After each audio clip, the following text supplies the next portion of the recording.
Welcome to the first annual UCSF Global Health Economics Colloquium. Glad you're all here. We have a great day ahead of us. We'll start with some welcomes from our sponsors. I'll talk about that in a moment. And then move on to a review of global health economics research at UCSF, and then a keynote talk by Steph Bertozzi from the School of Public Health at Berkeley. From 1 to 3, we will have workshops on cost-effectiveness analysis, on behavioral economics, and on workforce. We also then will have a panel on hot topics in global health economics to finish the day, moderated by Dhruv Kazi. Precision medicine, in my view, should aim to achieve better quality of care at a lower cost. And it ought to incorporate the social and economic determinants in its definition and scope. My mantra in global health sciences is to develop affordable health solutions delivered for measurable impact. Science, technology, economics, and policy, STEP, need to be blended in order to create those affordable health solutions. And this is the reason why I'm so enthusiastic about GCON, this initiative, as part of the Global Health Sciences Federation. We've also been talking about a concept of precision health policy. Precision health policy, as we are beginning to define it, is the use of evidence to inform locally adapted health strategies and interventions with the goal of achieving large and lasting health gains. The concept entails the integrated consideration of evidence on disease epidemiology, intervention costs and effectiveness, delivery systems capacity, and finance. And in contrast with precision medicine, which is really based on the exponential growth in data about genomics and personal health, the concept of precision health policy is really targeted to communities. Communities, when we talk about communities, we're defining them not only villages, but districts, provinces, countries, and not just individuals, as well as really thinking about how do we deal with making very important decisions when sometimes our data-poor environment, the imperfect epidemiology, the uncertain applicability of interventions is really available to us. Until now, health economics has not been treated as a distinct and coordinated enterprise, but has been taking place in a number of separate silos. There's much to be gained in coordinating. We can combine and expand skills, foster collaboration and share resources, create collective visions for how we want to apply health economics, and of course, to facilitate this, to expand funding opportunities. First, a definition. What is global health economics? I define it as the use of economic methods to understand the determinants and effects of health. And the determinants, of course, include healthcare. So we've instituted an effort as part of the Global Health Economics Consortium, which I prefer to pronounce GEEK-ON, as in get your geek on. Your economists will understand that joke. What we're trying to do here is move beyond the single cost-effectiveness analysis and offer users a web-based, user-friendly, but powerful and flexible tool to look at a variety of different interventions in a particular setting. This particular version is calibrated for Ghana, and what the user does is opens up these boxes and adjusts the coverage levels for different intervention strategies, and can also adjust those by specific population. If they click here, so there's a lot of flexibility to adjust the strategy to allocate the resources differently. And that produces a series of scenarios. I happen to have 2 up here, but it can go on. And it leads to predictions on HIV prevalence, as well as a variety of other outcomes like AIDS deaths and so on. So this is our attempt initially in HIV, and we hope to extend it to other diseases, to provide a practical tool, one of the techniques to realize precision health policy. Moving here to another area in economics. This is economics of tobacco control in California. This is work by DECON members Lightwood, Max, and Sung. A couple of different findings here. One is that the California Tobacco Control Program, which of course costs something to implement, yields reductions in smoking levels, which in turn yield health benefits, which save money. And if you look, there is a very substantial net saving. This is the best estimate. These are the confidence bounds. Savings to the California Control Program, we're talking in the tens of billions of dollars. What if funding is cut in half? Well, these negative numbers mean negative savings means cost goes up. But if you increase the tobacco tax and thereby further decrease smoking, you get even more savings. And here you see the overall increase in the savings with an intensified tobacco control program. This work has been instrumental in the state of California for its very strong smoking and tobacco control programs. John Peabody did a project, reported recently on a project on financial incentives and measurement to improve physician quality of care in the Philippines. The background here is that pay for performance, which is a big idea in health economics, of course, is understudied, both domestically and internationally. Also, quality is difficult to assess. So John and colleagues put together an RCT where they randomized facilities to either the physicians getting a bonus based on the quality, volume, and satisfaction measures for their care, or there was an increase in access through better insurance for the hospitals in that arm, or control condition of status quo. The outcome measure is a tool that John and colleagues have developed and validated called clinical performance vignettes, which ask physicians what they would do in certain circumstances using an open field approach, and then the answers are coded. They found that both interventions improved quality by 10 percentage points. Implications: the potential of this kind of intervention to improve quality and to use these kinds of vignettes to track whether quality has been improved. Our mission in DECON is to promote the use of state-of-the-art economic analyses to increase the impact of public health and clinical science to advance the health of people worldwide. Through fostering global access to information and tools, we promote precision health policy, as Claire described, the use of evidence to inform locally adapted health strategies and interventions. This is something we pursue through technical research, broad collaborations, and innovative teaching and training programs. I've also been asked to highlight the behavioral economics portion of our study, which in a nutshell, for those of you who have limited exposure to behavioral economics, it's incorporating insights from cognitive psychology into standard economic approaches to understand ways in which people seemingly behave in irrational ways, but also to develop interventions based on people's reactions to here and now contexts, environments, and cues to foster better health behaviors as well as better health outcomes. So in our study in Nigeria, we're looking at the introduction of malaria rapid diagnostic tests. And these are not new diagnostic tests, but they are relatively new in terms of introducing in developing countries. And Nigeria has one of the largest burdens of malaria in the world. So we're going to be looking into how we can introduce a new behavior, which is diagnostic testing, amongst customers who presumptively treat themselves for malaria. For this analysis, we focused on foreign trade nurses who were working in the United States and where they came from and what kinds of roles they hold in the United States, which is the receiving side of the immigration puzzle. So then we looked at their earnings, which was really kind of the thrust of what we wanted to get to. And what was interesting to us, the survey reports data about their principal job, total annual earnings, and then we use their hourly the number of hours worked per week and number of weeks worked per year to compute out what their hourly wage would be.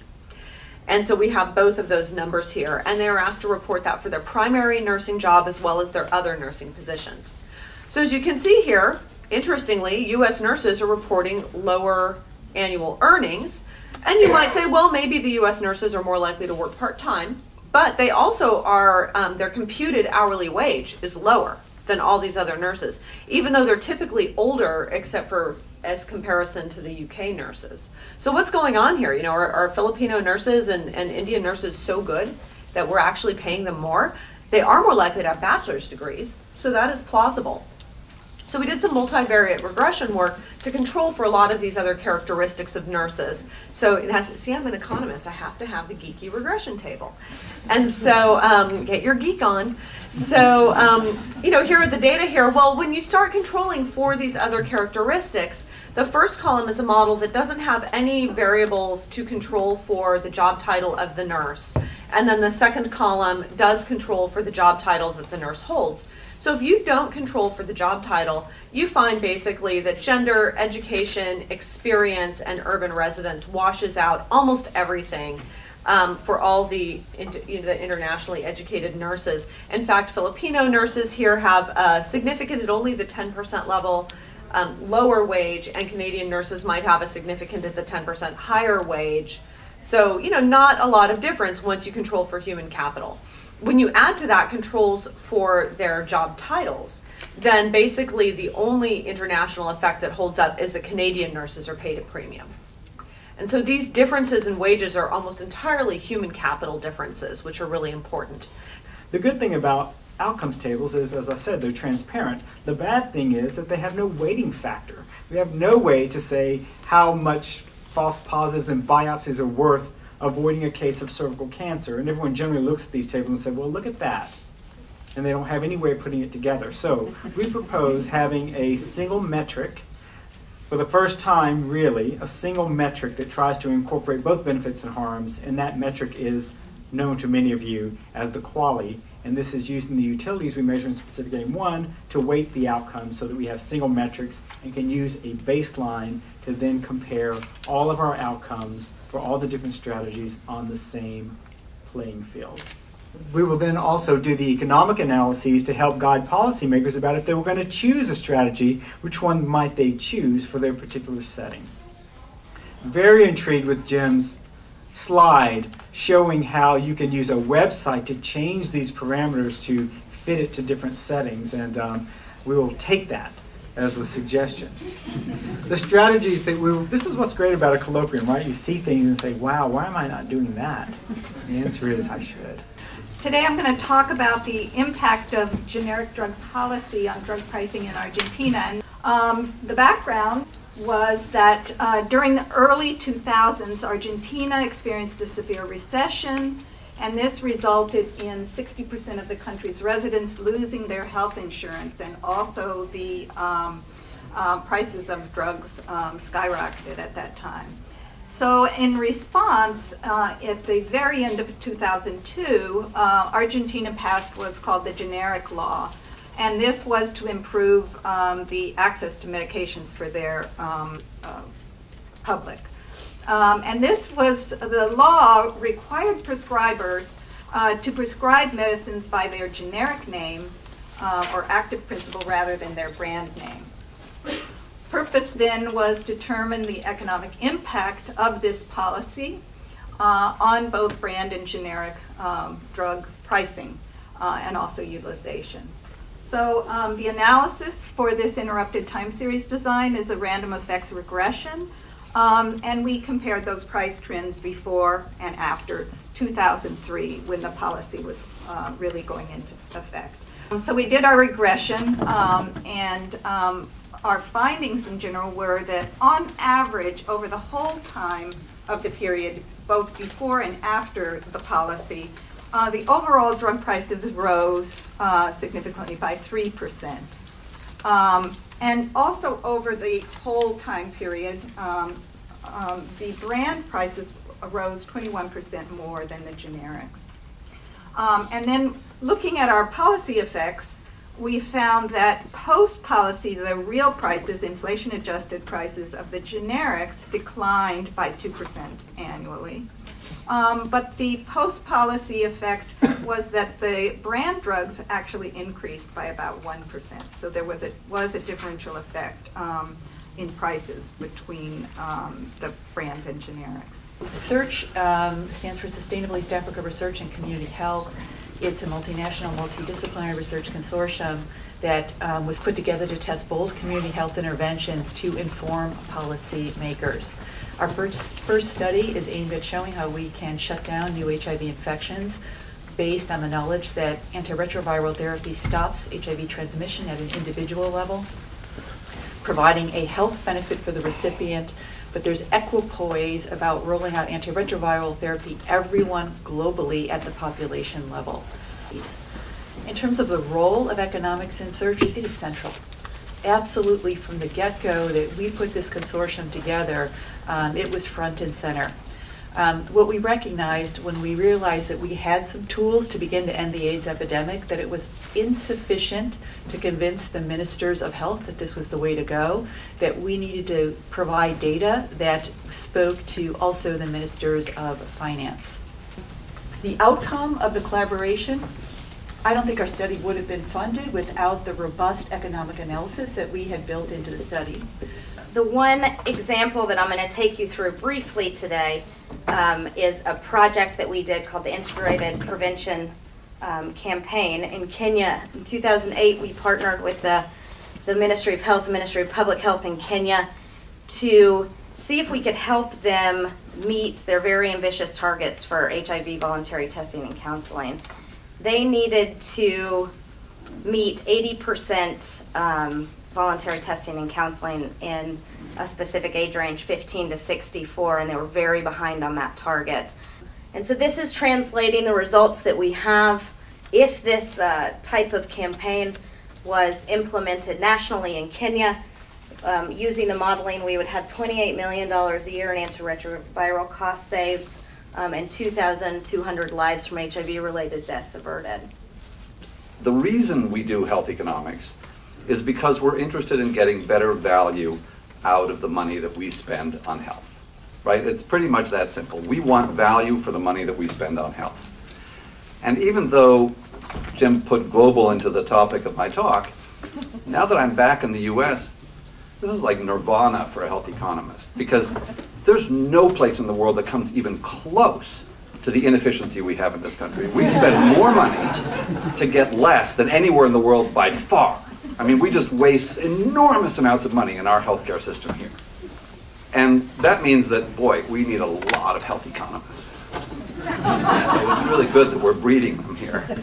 And so therefore, we should think about where do we have the greatest likely sources of inefficiency that if we analyze them, could then be remedied. Right? That's where we should think about focusing our health economics energies. How good are we at translating the money that we spend on research into health benefit? Now, an economist would come in and look at that and say, well, like, let's at least come up with some hypotheses about it. Let's see, are the incentives for all those academic researchers aligned to encourage them to work on the things that they should work on to maximize the probability that it will affect the health of the public? And the answer is no. No, the academic incentives take that into account very little. Jaime mentioned, that's why I asked him to look at his piece of paper, he mentioned that in precision medicine, we want to get the right drug to the right people at the right time, right? And I'd suggest that, and what I was going to say, and then I'll make it similar to Jaime's, is that what we're about in health economics is getting the right services to the right people at the right price. And then in parentheses, I'll add, at the right time, because it turns out that's important too. We all want the best healthcare that money can buy. Now, I want a float plane. So what, right? Who says that I should have a float plane, right? Because I want the best transportation money can buy to go from here to, I don't know, whatever. It was more relevant I used to want a float plane a lot in Seattle because there were lots of places to go. I want one a little bit less here. I just want a regular plane. But the point is that, of course, we all want the best healthcare money can buy, but that's not relevant, right? It's not relevant because we all can't have the best healthcare money can buy unless we have less of other things, and presumably there's some balance point where how much we want something. I wouldn't mind a Ferrari too, although it would be kind of embarrassing, right? But if you gave me a Ferrari, I would sell it to buy other things that I want more with that money. What do we do in health services? Well, we have some brilliant person who says, I think that the way to achieve adherence with antiretroviral therapy is to do the following 6 things. And even better if they're based in some theory of reasoned action or something about why people do what they do, right? And then I will take that thing and I will get somebody to give me $15 million and I will test whether that works better than what other people normally do. But imagine if Starbucks used the approach that I just described, right? What they would do is to say, folks, what do we think is going to be the next bestseller? And there would be some murmurings, and one guy would say, pumpkin spice chai latte, right? And the CEO would say, that's it, right? We're going to spend $20 million, put it into, however many gazillions of stores that they've got, and hope it wins. And we're going to make sure that we measure it so that we have statistically significant results, right?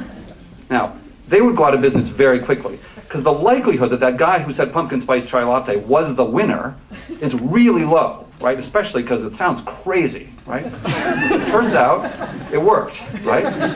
But I can guarantee you it wasn't the only one they tested, right? What they did was they got lots and lots of crazy ideas, and they tested them on 10 people or 5 people. And the ones that looked pretty good with 10 people, then they went to 100 people. They looked at lots and lots of things, and finally, when it came out that pumpkin spice chai latte looked pretty good, they rolled it out. And you know what? When they rolled it out, they also measured how much it sold in each of the Starbuckses, right? And they do that continuously and iteratively all the time, and that's how they make gazillions of dollars, right? So why on earth would we test somebody's one brilliant idea and spend 10, 15, 20 million dollars to test it rather than doing things like they do? That's pretty stupid, because what we end up doing is answering 1% of the questions that people in the real world have with 95% certainty and having nothing to say about the 99% of the questions that we haven't done the RCT on, right?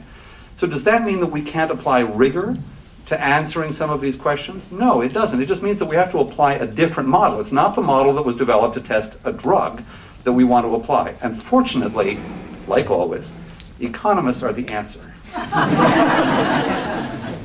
Because it turned out that the study of economics usually spends its time looking at the very, very messy real world and trying to make sense out of it. And that means looking at systems of how many different variables interact, right? That's the kind of thinking we need to apply in the delivery space. And what we need to do is set up the experiments that we do so that we maximize the probability that we're going to find that pumpkin spice chai latte. And unfortunately, what that means is that oftentimes we've got to be willing to do empirical work rather than hypothesis-driven work. And we've got to change the incentives, so that's not a bad thing. Should we pay patients to take their medications?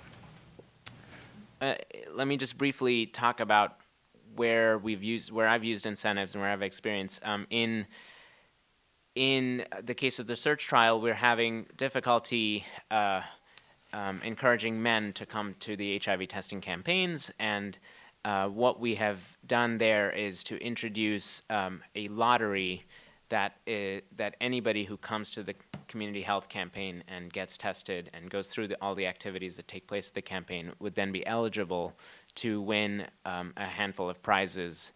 And the way this is set up, we are paying very close attention to what the program would cost. So we realize that there isn't unlimited funds out there, and so the lottery prizes and the odds of winning are set up so that for about $2,000 we can deliver an incentive intervention in these communities of 10,000 people. Should we pay patients to adhere? Well, if we really believe that adherence is important and we have unlimited funds, I would say absolutely. But we're in the real world, obviously, we're looking at realistic scenarios. What are the right amounts that we would want to pay? And should we even be considering it? I think with adherence, the rationale for offering incentives is even stronger because of this very real situation with taking medications daily, which is that there are some immediate costs to doing that behavior. You have to remember to do it. You have to be willing to tolerate potential side effects.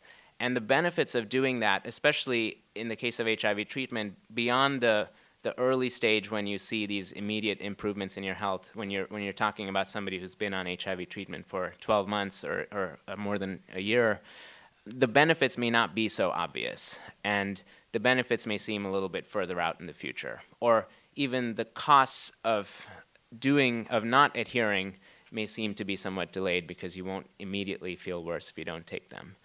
And so in that case, what an incentive could do is really shift the benefit of taking that medication to the here and now, to the present.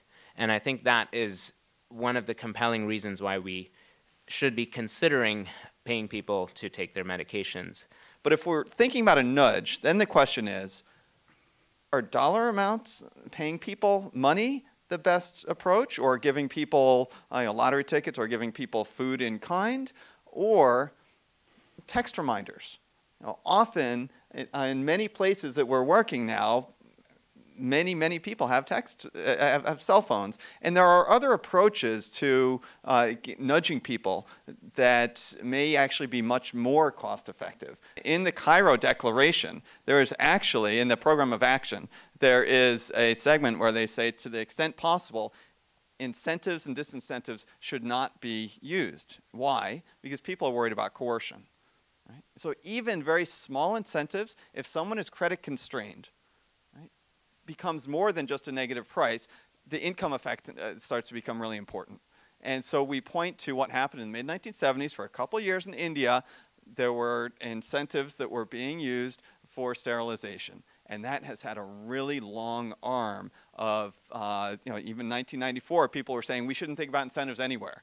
And what they were worried about was, we shouldn't be using coercive practices. Should we be using incentives, financial or otherwise, but specifically financial incentives, to help move performance amongst providers?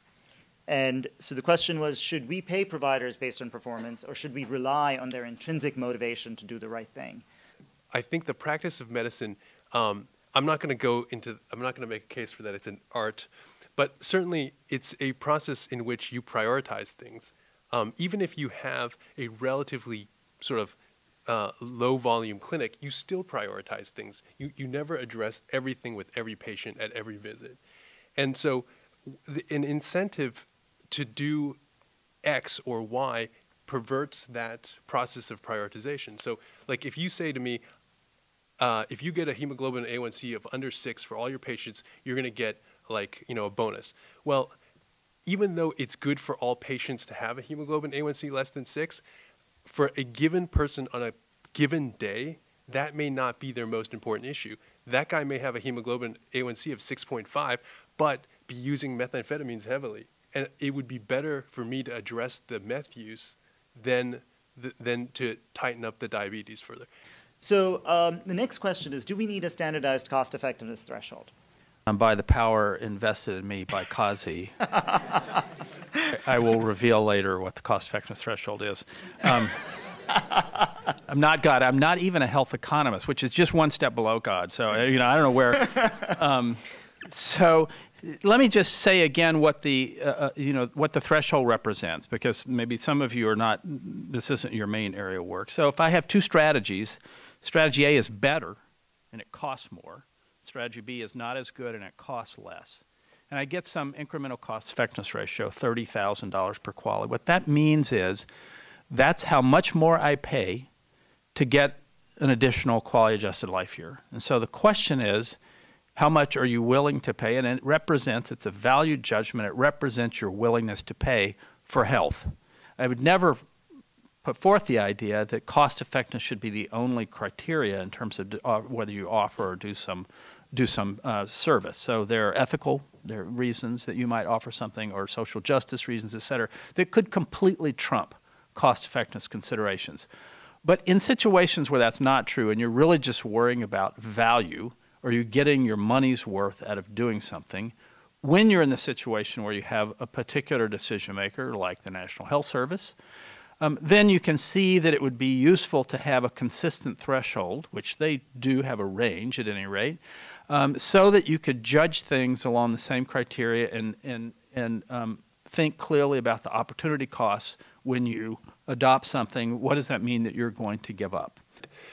In any country, denominated in international dollars, a cost per life year of more than 3 times per capita GDP would be considered cost effective, and 1 time per capita GDP would be considered very cost effective.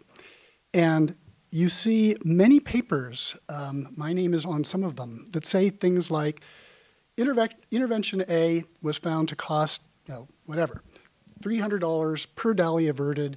Per capita GDP in Ghana was $2,500. This is a highly cost-effective intervention, the implication being, from an economic point of view, that that intervention should be adopted. This is problematic for a couple of reasons. Maybe the most important one is it kills inquiry. It kills inquiry into the question which is really at the heart of cost-effectiveness analysis, which is the intervention under question really the best use of the resources given the other available options? In other words, anything below this threshold is cost-effective, which totally ignores or lumps together interventions that might be wildly different in cost-effectiveness but still meet the threshold. And so it blunts our endeavor to make important distinctions among options that developing countries face. So what's the purpose of cost-effectiveness analysis? I would say that in the conceptual framework in which cost-effectiveness analysis resides, the concept which is closest to the heart of the enterprise is that of opportunity cost. Really simple, really profound idea. It's simply the idea that resources that are committed to one purpose are no longer available for another. In other words, the trade-offs are real. You can do one thing, but not another. And so in the cost-effectiveness analytic enterprise, we want to measure opportunity cost. We want to quantify it and deal with it in a transparent and consistent way. What we're interested in is measuring, quantifying the incremental cost per unit of health gained. So it could be a death averted, so averting a bad thing, or it could be a life year gained. And it's always for well-defined, specified interventions, and it's always comparative. We're always comparing one course of action versus another. Now, the other might be doing nothing, which sounds like it's not a course of action, but it is. The status quo, if it's no intervention, can be considered to be an option that you're evaluating against, again, some active intervention. So let's get even more specific. At the end of the cost effectiveness analysis, you end up with a number, maybe 2 numbers, a ratio. And we refer to this in the business as the ICER, the incremental cost effectiveness ratio, which is the change in cost, or the difference in cost between the 2 outcomes you're considering, divided by the difference in health outcomes. So let's talk about DALIs because of the 2 metrics I just mentioned. In global health, you'll most frequently encounter DALIs. Find QALYs sometimes, but as I say, most frequently DALIs, so let's talk about them for a minute. It stands for a disability-adjusted life year. As I mentioned earlier, it's a summary of disease burden, and burden in turn can be thought of consisting of two parts. Mortality, that is, the years lost to death that occurred earlier than it otherwise would have, and the morbidity side, or the illness side, multiplied by the duration of that illness and weighted by the severity of that disability on a scale that goes from 0 to 1. It has an opposite side from a sign from QALY. DALI is a negative thing, you want to avert them. QALYs are a positive thing, you want to increase them. And I want to thank the panelists and Kazi for a brilliant panel. And I just want to say I think we're at the end of the day, and a round of applause for this excellent panel.